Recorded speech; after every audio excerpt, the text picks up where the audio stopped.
In today's video, I'm going to teach you how to add a discount to an invoice in QuickBooks Online.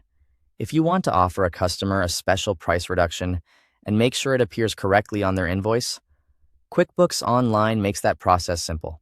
I'll walk you through it clearly so you can follow along in your own account. To get started, log into your QuickBooks Online account. Once you're signed in, you'll be at your main dashboard where you can access your sales and invoicing tools. Next, open an invoice. Go to Sales, then select Invoices. From here, you can either create a brand new invoice or open an existing one that still needs to be updated. This is helpful if you forgot to apply a discount the first time and want to correct it before sending the invoice out. Once the invoice is open, choose the customer for that invoice. Make sure you select the correct customer record, since the invoice details, pricing, and payment history may all be tied to that profile. After that, add the products or services you want to bill for. Enter each item as you normally would, including quantities, rates, or any other required details.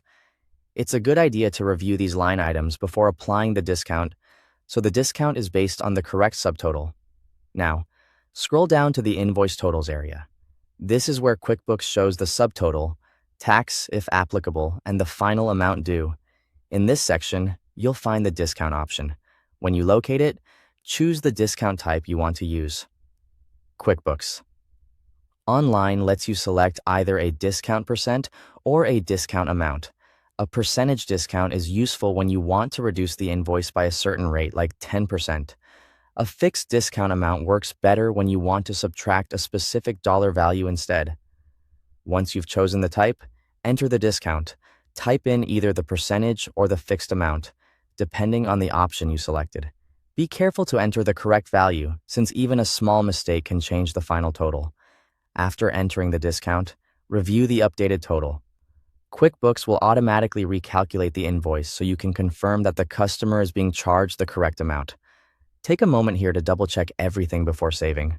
Finally, save the invoice by clicking Save and Close or Save and Send, depending on whether you want to send it right away or keep it saved for later. And that's it. Your discount has now been added to the invoice in QuickBooks Online. Thanks for watching.